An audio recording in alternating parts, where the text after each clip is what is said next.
제대로 몰입해 본 적 있는가? 몰입의 상태는 누구나 경험할 수 있는 최고의 황홀한 상태다. 또한 한계를 뛰어넘기 위한 기본이기도 하다.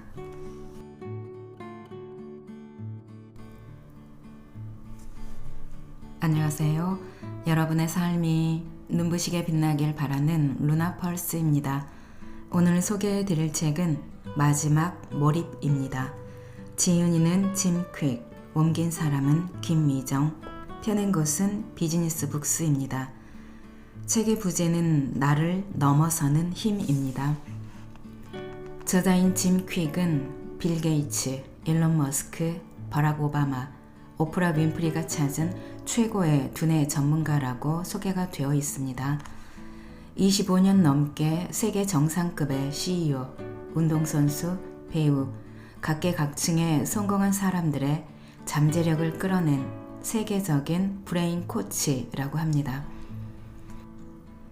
기억력 향상, 두뇌 건강, 가속 학습 분야의 뛰어난 전문가로 유엔과 미국 백악관, 실리콘밸리, 하버드 대학교 등 세계 유수의 기업과 기관, 단체로부터 최고의 연사로 뜨거운 찬사를 얻고 있습니다. 짐 퀵이 주목받는 이유는 성공 전략만이 아니라 극적인 그의 인생 스토리에 있습니다. 어렸을 때 사고로 뇌가 고장난 아이라는 말을 들었다고 하지요. 그 이야기 부분은 이따 책 본문 중에서 읽어드리겠습니다.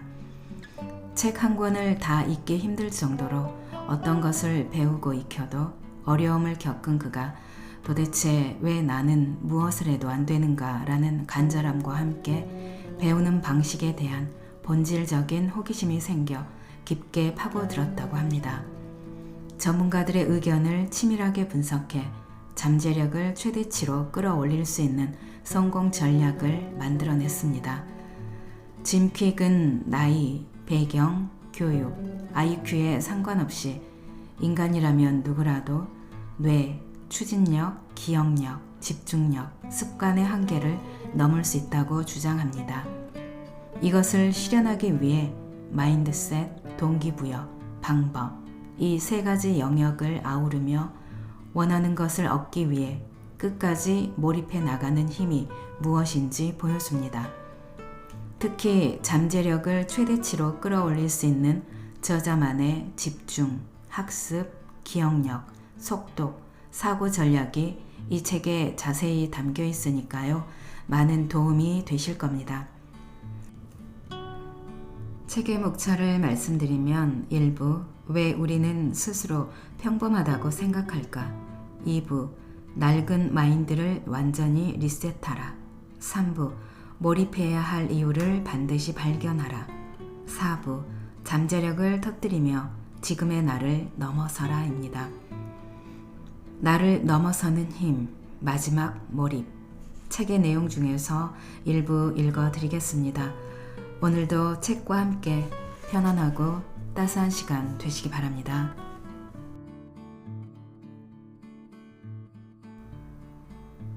슈퍼히어로 이전의 삶에서 깨닫지 못한 것들. 나는 정말 바보야. 이해가 안 돼. 너무 멍청해서 공부를 못하겠어. 어릴 적 이 말들을 입에 달고 살았다. 나는 느리고 멍청하다고. 나중에 사람 구실을 하는 건 고사하고 글을 읽는 법조차 못 배울 거라고 되뇌지 않고 넘어간 날이 단 하루도 없었다.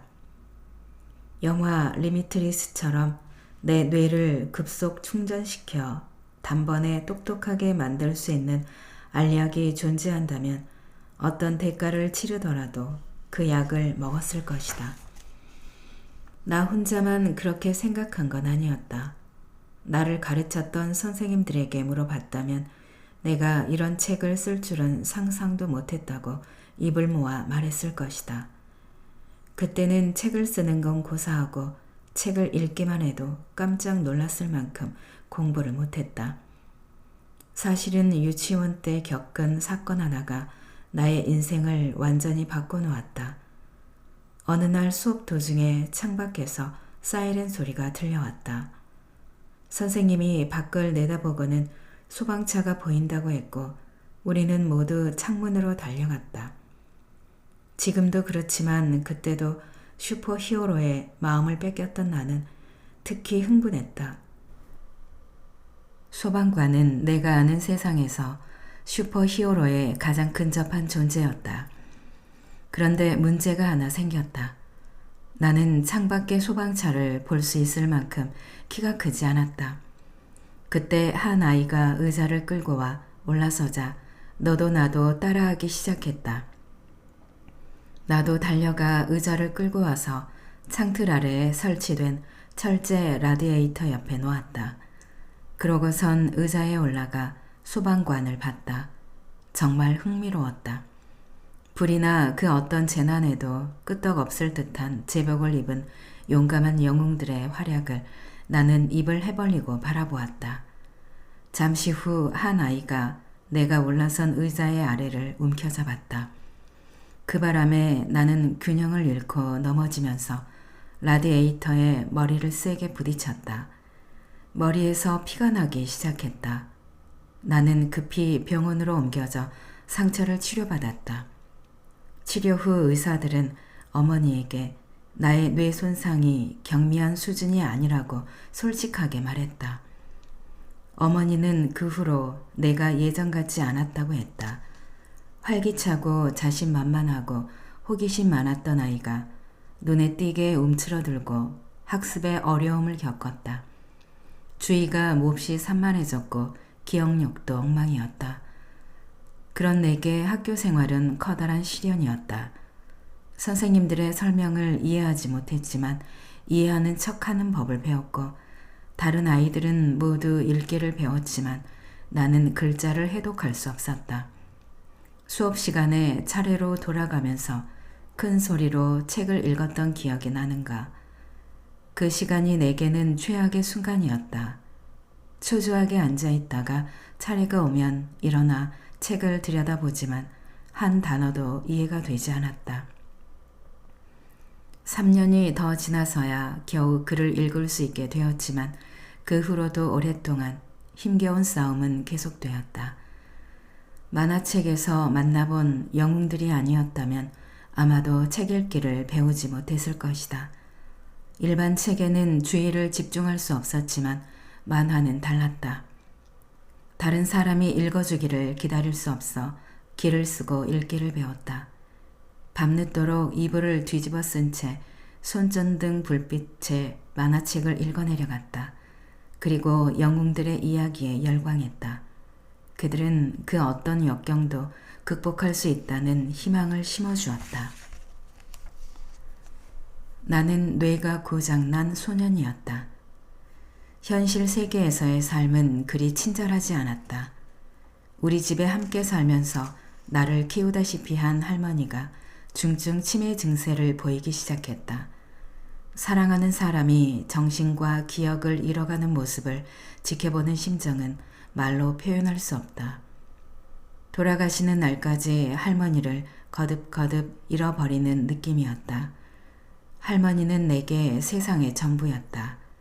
학습 장애와 더불어 할머니는 내가 뇌 건강과 훈련에 그토록 열정을 갖게 된 이유였다. 학교에서는 친구들뿐만 아니라 선생님까지도 나를 열등한 아이로 취급했다. 어느 날 내가 수업 내용을 하나도 이해하지 못하자 선생님이 답답한 나머지 뇌가 고장난 아이라고 말했던 기억이 난다. 선생님이 나를 그렇게 보고 있었다니 아마 다른 사람들도 마찬가지일 거라는 생각이 들어 크게 상처받았다.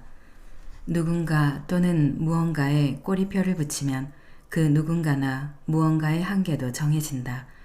따라서 어른으로서 말을 내뱉을 때는 매우 조심해야 한다. 그 말이 곧바로 아이의 내면의 소리가 되기 때문이다. 그 순간 내게도 그런 일이 일어났다. 그때부터 무언가를 배우려고 끙끙대거나 쪽지 시험 점수가 나쁘거나 체육 시간에 팀에 뽑히지 못하거나 다른 친구들보다 뒤처질 때마다 내 뇌가 고장났기 때문이라고 자신에게 말하곤 했다. 어떻게 내가 남들처럼 잘할 수 있다고 기대하겠는가? 나는 고장난 아이였다.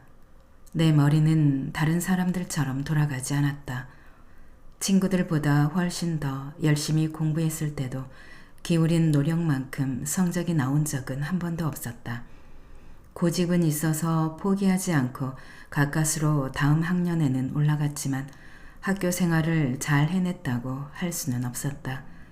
학업이 우수했던 몇몇 친구들의 도움으로 수학은 어느 정도 했지만 영어, 읽기, 외국어, 음악 같은 과목은 엉망이었다. 그러다 고등학교 1학년 때 영어 과목에서 낙제할 위험에 처했다. 선생님은 어떻게 해야 내가 낙제를 면할 수 있을지 논의하기 위해 나와 부모님을 불렀고 별도의 과제를 해오면 추가 점수를 주겠다고 제안했다. 과제는 레오나르도 다빈치와 알베르트 아인슈타인 이 두 천재의 생애와 업적을 비교한 보고서를 쓰는 것이었다. 선생님은 보고서를 잘 작성해오면 낙제를 면하도록 점수를 주겠다고 했다. 엄청난 기회였다. 출발부터 힘들었던 고등학교 생활에 재설정 버튼이 될 것 같았다.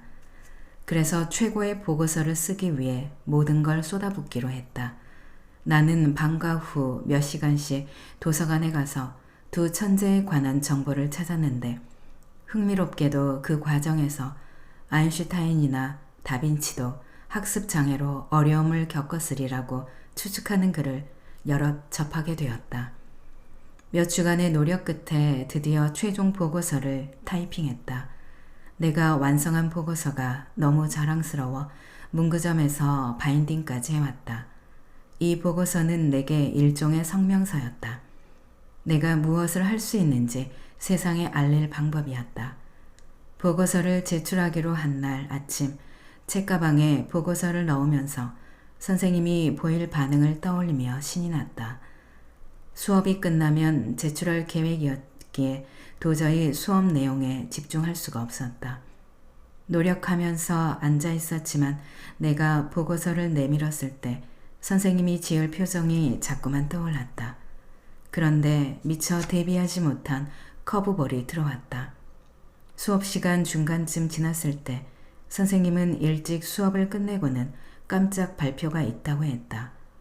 내가 추가 점수를 받기 위한 보고서를 작성했는데 지금 그부들 앞에서 발표하면 좋겠다고 했다. 학교에 다니는 내내 나는 수업 시간에 이름이 불리지 않기 위해 몸을 잔뜩 웅크리고 있었다.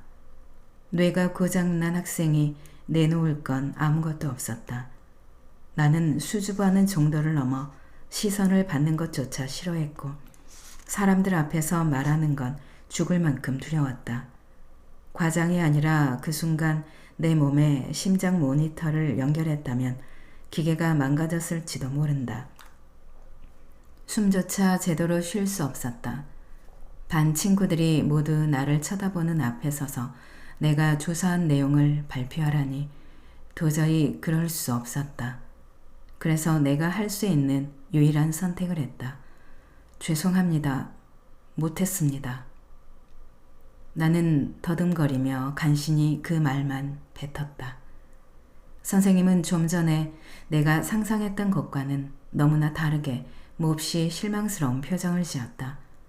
내 가슴은 찢어지는 듯 했다. 하지만 끝내 선생님이 원하는 대로 할 수 없었다. 수업이 끝나고 모두가 교실에서 나간 후 쓰레기통에 보고서를 버렸다. 그나마 가지고 있던 자존심도 함께. 인생의 처음으로 쓴 버킷리스트. 어쨌거나 온갖 어려움에도 불구하고 지방대학에 입학할 수 있었다. 대학이야말로 새롭게 출발할 마지막 기회라고 생각했다. 가족에게 자랑스러운 사람이 되고 나도 성공할 수 있다는 것을 세상에 더 중요하게는 나 자신에게 보여주겠다는 꿈을 꾸었다. 대학은 새로운 환경이었다. 교수들은 고등학교 교사들과 가르치는 방식이 달랐고 대학에는 나에 대한 선입견을 가진 사람도 없었다. 정말로 열심히 공부했다. 하지만 고등학교 때보다 더 나쁜 성적을 받고 말았다. 몇 개월 후 나는 현실을 직시하기 시작했다. 시간과 돈을 낭비할 이유가 없었다. 학교를 때려치우기로 마음먹고 친구에게 계획을 털어놓자 그는 주말에 자기 집에 같이 다녀온 후에 결정하자고 했다. 그는 내가 캠퍼스를 벗어나면 상황을 달리 볼 수도 있다고 생각한 듯 했다. 우리가 도착하자 친구의 아버지는 저녁을 먹기 전에 집 주변을 구경시켜 주었다. 그러면서 내게 학교 생활은 어떠냐고 물었다. 당시 내가 받을 수 있는 최악의 질문을 받은 나는 상대방이 당혹스러워할 반응을 보이고 말았다. 울음을 터뜨리고 만 것이다. 눈물을 삼키려고 애쓰는 울음이 아니라 엉엉 소리내어 울었다. 너무나 많은 감정을 억누르고 있던 마음의 댐이 별 뜻 없는 질문 하나에 무너지고 말았다. 뇌가 고장난 소년의 이야기를 전부 털어놓는 동안 친구 아버지는 귀를 기울여 들어주었다. 이야기가 끝나자 그는 내 눈을 똑바로 바라보며 물었다. 짐, 너는 학교에 왜 다니니? 넌 뭐가 되고 싶어? 하고 싶은 건 뭐야? 갖고 싶은 건 뭐니? 나누고 싶은 것은 뭐야? 그 어느 질문에도 바로 대답할 수가 없었다. 아무도 그런 질문을 한 적이 없었기 때문이다. 하지만 그 자리에서 대답해야만 할 것 같은 기분이 들었다. 그래서 입을 여는데 그가 내 말을 중단시키고는 주머니에서 수첩을 꺼내더니 두어 장 찢어 건네며 글로 적어보라고 했다. 그 후 몇 분 동안 버킷리스트를 작성했다. 작성을 마치고는 종이를 접어서 주머니에 넣으려고 하는데 친구 아버지가 내 손에 있던 종이를 가져갔다. 순간 깜짝 놀랐다. 내가 쓴 내용을 다른 사람, 그것도 전혀 모르는 사람이 읽으리라고는 생각하지 않았기 때문이다. 하지만 그는 불편해하는 내 앞에서 쪽지를 펴서 읽었다. 1, 2분 밖에 안 걸렸지만 그가 내 버킷리스트를 읽는 그 순간이 마치 몇 시간처럼 느껴졌다. 그는 목록을 다 읽고는 30cm가량 간격을 두고 왼손과 오른손의 검지를 들고 말했다. 이만큼만 더 가면 이 모든 소망을 이루겠구나. 터무니없는 말처럼 들렸다. 나는 10번을 죽었다가 깨어나도 버킷리스트를 달성할 수 없을 거라고 대꾸했다. 그런데 그는 양 검지의 간격을 그대로 유지한 채 내 머리 양쪽에 갖다 댔다. 두 손가락 사이의 간격은 나의 뇌를 의미하는 것이었다. 그건 관건이란다. 따라오렴. 보여줄 게 있어. 우리는 집으로 들어갔고 그는 나를 어떤 방으로 데려갔다. 그런 방은 난생 처음 봤는데 바닥에서 천장까지 벽면 가득 책이 꽂혀 있었다. 당시 나는 책을 좋아하는 사람이 아니었다. 그래서인지 마치 뱀으로 가득한 방에 들어와 있는 것만 같았다. 그는 서가로 걸어가더니 뱀들을 꺼내 내게 건넸다. 제목을 보니 역사상 위인들의 전기와 크게 생각할수록 크게 이룬다. 노먼 빈센트 필의 긍정적 사고방식, 성공의 비결 같은 초기 자기계발서들이었다. 짐, 이 책들을 일주일에 한 권씩 읽어보면 좋겠다. 지금까지 내가 한 말을 하나도 듣지 않은 걸까? 하지만 그 생각을 입 밖으로 내지는 않고 이렇게 대답했다. 제가 할 수 있을지 모르겠네요. 아시다시피 전 책을 읽기가 쉽지 않고 학교 공부만으로도 할 일이 너무 많은걸요. 짐, 학교가 네 공부를 방해하지 않도록 하렴. 그의 이 말은 나중에 알고 보니 마크 트웨인의 명언을 인용한 것이었다. 이 책들을 읽으면 얼마나 도움이 될지 알지만 지키지 못할 약속을 하고 싶지는 않습니다. 내가 말하자 그는 잠시 가만히 있다가 주머니에서 내 버킷리스트를 꺼내 한 항목씩 소리내어 읽었다. 내 꿈을 다른 사람의 목소리로 듣노라니 무언가 마음과 영혼을 울리는 듯했다. 사실 버킷리스트의 많은 항목이 가족에게 해주고 싶은 일들이었다. 부모님이 결코 자신을 위해 하지 않을 일들이었다. 그럴 형편이 되든 안 되든 말이다. 그 일들이 다른 사람의 입을 통해 세상에 나오자 불가능할 줄 알았던 변화가 일어났다. 내 동기와 목적은 강한 자극을 받았고 나는 그의 제안대로 해보겠다고 말했다. 사실은 그 힘든 일들을 어떻게 해낼는지 전혀 몰랐지만 말이다. 이제 지금의 나는 잊어라. Unlimiting. 자신의 잠재력에 대한 부정확하고 제한적인 인식을 버리고 올바른 마인드셋, 동기, 방법으로 한계란 없다는 현실을 수용하는 행위나 과정. 오랫동안 나는 내가 인지한 제약으로 자신을 규정하면서 살아왔다. 어렸을 때 끔찍한 부상을 당했다고 생각하고는 내 미래가 뻔하다고 확신했다. 하지만 몇몇 사람들의 도움으로 내가 인지한 제약이 실은 전혀 제약이 아니란 걸 알게 되었다. 단지 내가 극복해야 할 장애물 또는 탈학습해야 할 한계일 뿐이었다. 그리고 그렇게 했을 때 매일 배워서 될 수 있는 것, 할 수 있는 것이 무한해졌다.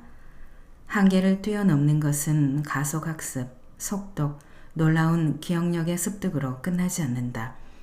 당신은 그 모든 것과 그 이상을 해낼 방법들을 배우게 된다. 하지만 한계가 사라진다고 해서 완벽해지는 건 아니다. 당신이 현재 가능하다고 믿는 이상으로 발전한다는 의미다. 그동안 가족과 사회, 문화, 경험으로부터 한계를 배운 것처럼 그 한계를 탈학습할 수도 있다.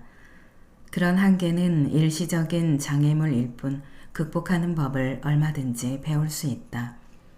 대부분의 사람은 현재의 현실에 맞춰 꿈을 제한하고 축소한다. 우리는 우리가 처한 상황, 우리가 받아들인 신념, 우리가 가는 길이 곧 현재의 우리이자 앞으로의 우리라고 확신한다. 하지만 다른 선택지가 있다. 지금까지 쌓아온 자신의 모습, 능력, 인생에 대한 신념에서 벗어나 마지막이라는 생각으로 자신의 내면을 깊이 들여다보자.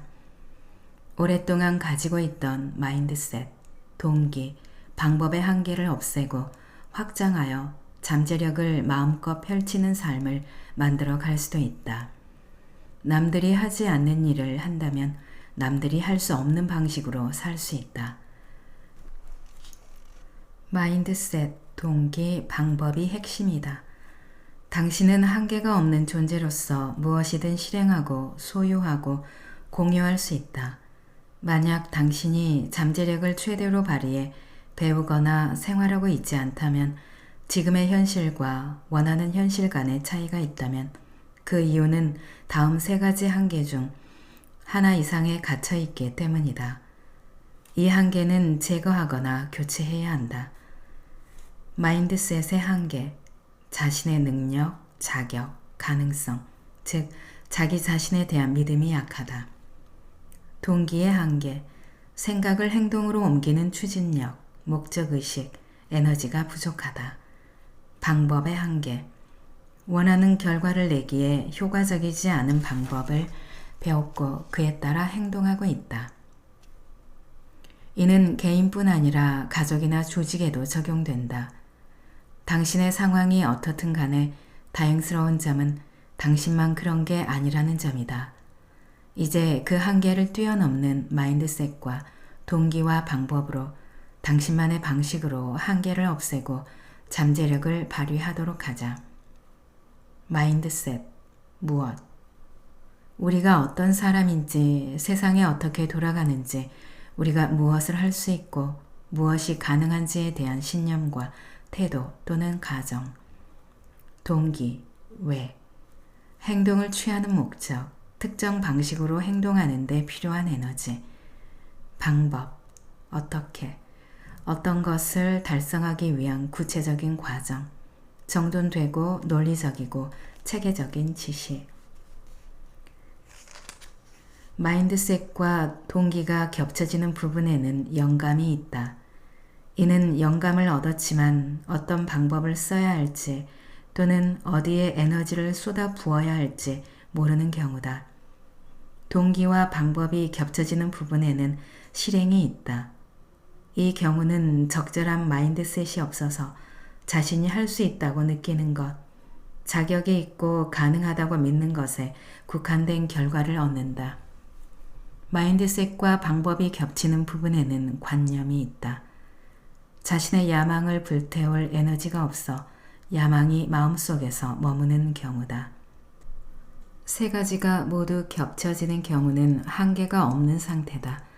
즉, 마인드셋, 동기, 방법의 삼박자가 통합되는 순간 한계를 초월해 원하는 것을 충분히 이룰 수 있는 단계에 이르게 되는 것이다. 자신에 대한 잘못된 편견을 없애라. 우리의 뇌는 생각보다 똑똑하다. 9살이었는지 10살이었는지 나이는 잘 기억나지 않지만 가족 모임이 있던 날이었다. 20명이 넘는 우리 일행은 큰 식당의 거대한 테이블에 둘러앉았다. 토요일 밤이라 식당은 손님으로 꽉 찼고 종업원들은 분주히 테이블 사이로 갔다. 모두 자리에 앉은 지 몇 분이 지나고 종업원이 주문을 받으러 왔다. 늘 그렇지만 주문은 오래 걸렸다. 내 차례가 되었고 종업원이 원하는 식사와 음료수를 물었다. 그때서야 나는 그녀가 주문을 받아 적지 않고 있다는 사실을 알아차렸다. 순간 강한 호기심이 일었다. 우리 일행이 25명가량 되는 데다 그녀는 다른 테이블의 주문도 바꿔온 상태였다. 그런데 어떻게 우리가 주문한 내용을 모두 기억할 수 있을까? 식사를 주문하고 나서 그녀가 다른 사람의 주문을 받는 모습을 주의 깊게 지켜봤다. 내가 주문한 것과 조금이라도 비슷한 식사가 나올까? 어린 나이였음에도 궁금했던 건 그 많은 주문을 다 외우는 것은 범상치 않은 일이었기 때문이다. 나는 주문한 음식은 다 나올지 몰라도 엉뚱한 사람 앞에 놓여서 결국은 우리가 알아서 바꿔야 할 거라고 예상했다. 먼저 음료가 나왔고 모두가 자신이 주문한 음료를 받았다. 심지어 얼음 없이 콜라를 달라던 사촌도 레몬 한 조각과 라임 한 조각, 체리 2개를 넣어달라던 다른 삼촌도 정확히 주문한 대로 음료를 받았다. 오, 상당히 훌륭한데? 하지만 아직 나올 게 많으니까 두고 봐야지. 몇 분 후 샐러드가 나왔다. 이번에도 완벽했다. 나의 의심이 시험받고 있었다. 그리고 메인 요리가 나왔다. 매우 복잡한 요청도 있었지만 단 하나의 실수도 없었다. 모든 음식이 우리가 원하는 대로 조리되어 나왔고 곁들임 요리도 제대로 나왔다. 나는 그제야 식사하기 시작했다. 그러면서 그 종업원이 얼마나 대단한 일을 해냈는지 계속 생각했다. 당시 나는 겨우 책을 읽기 시작했고 뇌 손상으로 학습에 온갖 어려움을 겪고 있었다. 그런데 인간의 뇌가 상상했던 것보다 대단한 능력이 있음을 목격한 것이다. 그 종업원은 리미트리스 모델이었다. 그녀는 절대 가능하지 않다고 생각했던 일을 내 앞에서 보여주었다. 그녀가 누군지는 모르지만 나 자신의 한계에 대한 인식을 영원히 바꿔주었으므로 영원히 감사해야 할 것이다. 그녀는 내 마인드셋을 바꿔주었다. 그녀가 그처럼 큰 성과를 낼 수 있는데 나도 그러지 말란 법이 없었다. 방법을 찾아야 했다. 학습 방법의 학습에 자리한 기본 개념은 한계의 초월이다. 당신보다 당신이 지닌 한계를 없애는 비결은 잘못된 가정에서 벗어나는 것이다. 우리는 스스로 할 수 없다고 확신한 까닭에 뭔가를 달성하지 못할 때가 아주 많다. 목표를 향한 강렬한 몰입이 필요하다. 어떤 일에 푹 빠져서 주변의 모든 것이 사라지고 그 상태가 너무나도 자연스럽게 느껴졌던 경험을 해본 적이 있는가? 아마 그동안에는 시간이 가는 줄도 몰랐을 것이다. 일에 너무 집중해서 오후가 밤이 되는 줄도 몰랐다거나 끼니도 여러 번 걸렀다는 사람들도 있는데 바로 이런 경험이 몰입이다.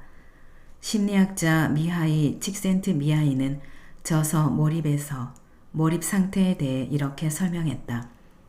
어떤 활동에 너무 열중해서 다른 어떤 것도 중요하지 않은 상태다. 그 경험 자체가 너무 즐거워서 이를 위해서라면 아무리 큰 대가라도 치르려 할 것이다. 칙센트미하이는 몰입이란 최적 경험이라면서 다음 8가지 특징을 보인다고 했다. 온전한 집중, 목표에만 집중하기, 시간이 빨라지거나 느려지는 느낌, 경험 자체가 보상 같은 느낌, 수월한 느낌, 힘들지만 지나치게 어렵지는 않은 경험, 거의 저절로 행동이 이루어지는 느낌, 하고 있는 일에 편안함을 느낌. 아마 당신도 경험했겠지만 몰입 상태에서는 생산성이 극적으로 향상된다. 몰입은 무려 5배까지 생산성을 높일 수 있는 것으로 보고되는데 맥킨지 사람들은 몰입이 다반사인 노동력을 다음과 같이 상상하기도 했다.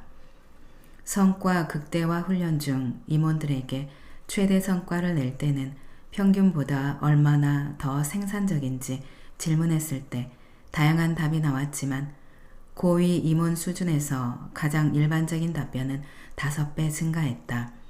대부분이 근무 중 몰입 범위에 들어간 시간이 10%가 채 안 된다고 보고했지만 어떤 사람들은 몰입 시간이 50%나 된다고 보고했다.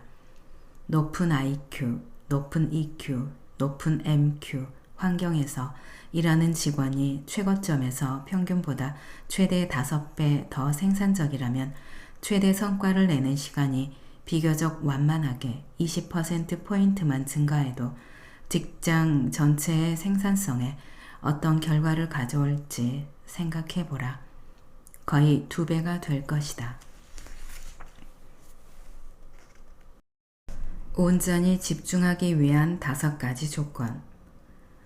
어떻게 몰입할 수 있을까? 5가지 조건이 있다. 산만해질 요인을 없애라. 몰입감에 빠지려면 산만해지지 않도록 하는 것이 필수다. 주의가 산만해졌다가 하던 일을 다시 이어가는 데는 최대 20분이 걸릴 수 있다.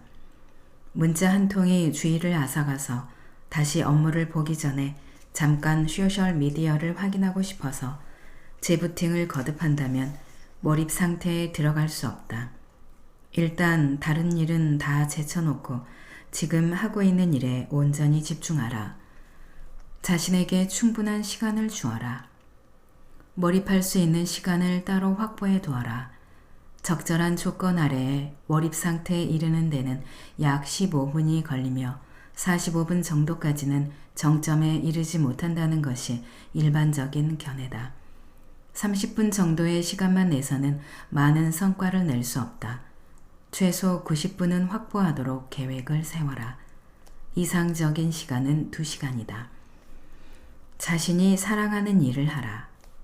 몰입이라고 하면 우리는 완벽한 경기를 해내는 운동선수, 완벽한 기타 독주를 들려주는 음악가, 창작 과정이 아니라 받아쓰기처럼 보일 만큼 빠르게 문장을 채워가는 작가 등 대단히 높은 경지에 도달한 사람들을 생각하는 경향이 있다. 그들의 공통점은 자신에게 매우 중요한 일을 하고 있다는 것이다. 그들은 가벼운 과업을 수행하는 게 아니므로 적당히 능숙한 정도로는 만족하지 않는다. 자신이 사랑하는 일을 하고 있기 때문이다. 명확한 목표를 가져라. 몰입을 가장 방해하는 요인 중 하나는 명확성의 결여다. 자신이 무엇을 이루려고 하는지 모른다면 과업을 찾아내려 애쓰느라 몰입하지 못한다. 도전하라 조금씩. 사람들에게 몰입에 대해 이야기할 때 자주 듣는 말은 자신에게 약간 어려운 일을 할 때 몰입에 이를 가능성이 가장 크다는 것이다. 다시 말해 안전지대를 벗어나지만 크게 벗어나지는 않을 때 몰입이 잘 된다. 여기서 논리는 분명하다. 양손을 뒤로 묶어도 할 수 있는 일을 한다면 아마 금방 지루해질 것이다. 지루함과 몰입감은 양립할 수 없다. 낭독은 여기까지입니다. 여러분의 구독과 좋아요, 댓글은 저에게 큰 힘이 되는 거 아시죠? 오늘도 끝까지 들어주셔서 감사합니다.